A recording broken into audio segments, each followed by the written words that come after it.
Kay laki ng pagmamahal ng Diyos sa sanlibutan,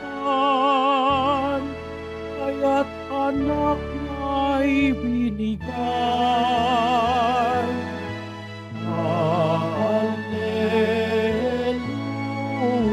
Hallelujah, Hallelujah, Hallelujah, Hallelujah.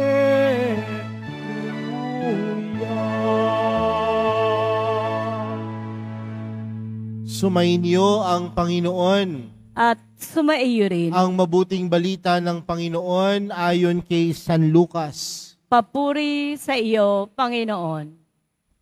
Noong panahong iyon, nang maituro ni Jesus sa mga tao ang kanyang aral, siya'y pumasok ng Kapernaum. Dooy may isang kapitang Romano na may aliping mahal sa kanya. May sakit ang aliping ito at nasa bingit ng kamatayan. Nang mabalitaan ng kapitan ang ginagawa ni Jesus, nagpasugo siya sa ilang matatanda sa mga Hudyo upang ipakausap kay Jesus na puntahan at pagalingin ang alipin. Nang makita nila si Jesus, taimtim silang nakiusap sa kanya. Siya'y karapat-dapat na pagbigyan ninyo sapagkat mahal niya ang ating bansa, wika nila. Ipinagpatayo pa niya tayo ng isang sinagoga. Kaya't sumama sa kanila si Jesus. Nang malapit na siya sa bahay, ipinasalubong siya ng kapitan sa kanyang mga kaibigan at ipinasabi ang ganito, Ginoo, huwag na po kayong magpakapagod. Hindi ako karapat-dapat na puntahan ninyo sa aking tahanan. Ni hindi rin po ako karapat-dapat na umarap sa inyo. Ngunit magsalita po lamang kayo at gagaling na ang aking alipin. Sapagkat ako isang taong nasa ilalim ng nakatataas na pinuno at may nasasakupan din po akong mga kawal. Kung sabihin ko sa isa, humayo ka, siya'y humahayo. At sa iba, halika, siya'y lumalapit. At sa aking alipin, gawin mo ito. Ito'y ginagawa niya. Namangha si Jesus nang marinig ito at humarap sa makapal na taong sumunod sa kanya.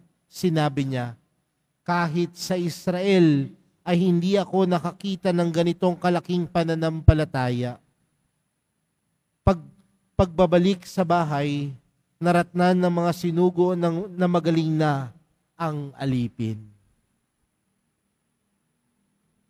Mga kapatid, ang mabuting balita ng Panginoon.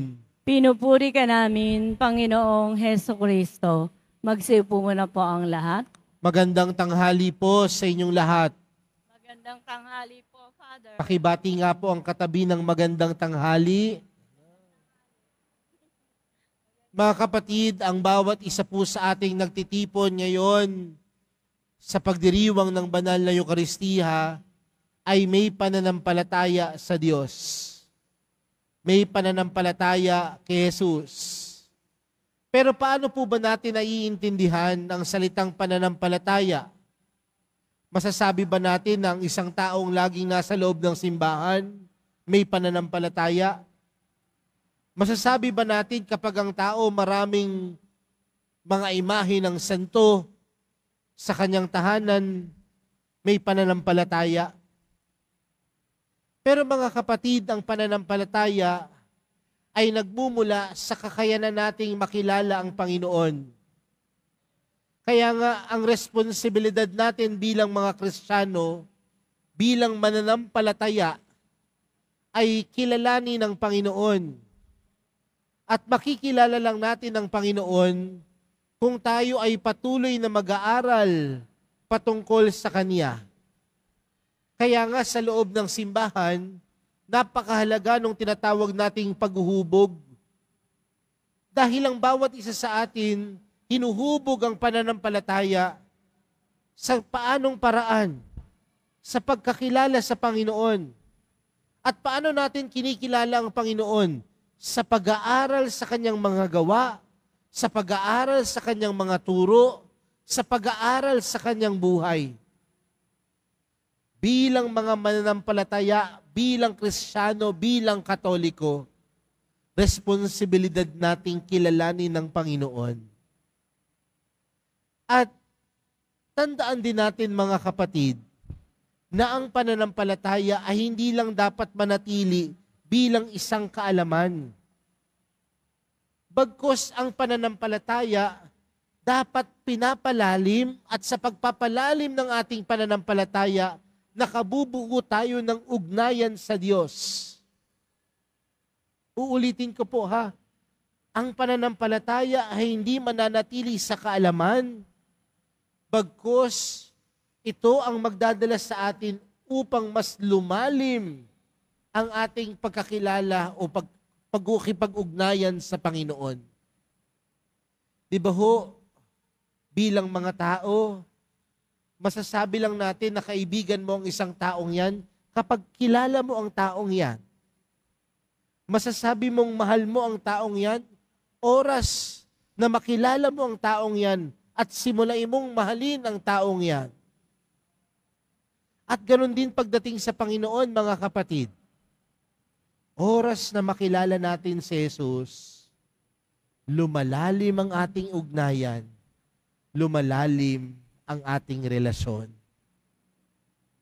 Mga kapatid, sa ating ebanghelyong napakinggan, merong isang kapitan na kung saan ang isa sa kanyang mga kawal ay may malubhang sakit, isa sa kanyang mga alipin. Ang taong ito ay pagano. Ang taong ito ay walang pananampalataya. Pero marami siyang napakikinggan patungkol sa Panginoon. At ano marahil ang kanyang napakikinggan patungkol sa Panginoon? Kayang gumawa ng milagro ni Jesus. May mga kababalaghang ginawa ang Panginoon. Nagpagaling siya ng mga may sakit. At nung nalaman niyang daraan ng Panginoon sa kanilang bayan, pinatawag niya si Jesus. Dahil ganoon ang kanyang pagkilala sa Panginoon. Makapangyarihan. Kayang gumawa ng milagro. Pero, hindi na natili doon. Dahil oras na pumunta na ang Panginoon sa kanilang tahanan, ano ang sinabi ng kapitan? Hindi ako karapat-dapat. Sino ang klase ng taong kayang magsabi ng ganung bagay kay Jesus? Ang mga taong may malalim na ugnayan sa Panginoon. Dahil ang pananampalataya ang nagtuturo sa atin na kilalanin ang kapangyarihan ng Diyos. Ang pananampalataya ang magtuturo sa atin na damhin ang kabutihan at awa ng Diyos sa buhay natin. Dahil kung tutuusin, hindi naman talaga tayo karapat-dapat. Pero dahil sa ating pananampalataya, nag-uumapaw ang awa, pagpapala, at pag-ibig ng Diyos. Kaya mga kapatid, sa araw na ito, kung ang bawat isa sa ating may pananampalataya, mas lalo nating palalimin ang ating pananampalataya sa pagkilala kay Jesus. At oras na makilala natin ang Panginoon, doon lalalim ang ating ugnayan.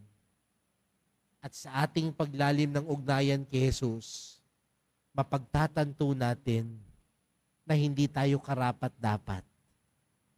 Pero sa kabila ng ating hindi karapat-dapat, ang kabutihan ng Diyos, ang awa ng Diyos, ang pag-ibig ng Diyos, patuloy na sumasa atin. At doon, mapagtatanto natin, may pananampalataya tayo kay Jesus. May pananampalataya tayo sa mahal na pong Jesus Nazareno. Kaya po sa pagpapatuloy po ng ating banal na misa para sa araw na ito, yan po yung ating ipanalangin kay Jesus.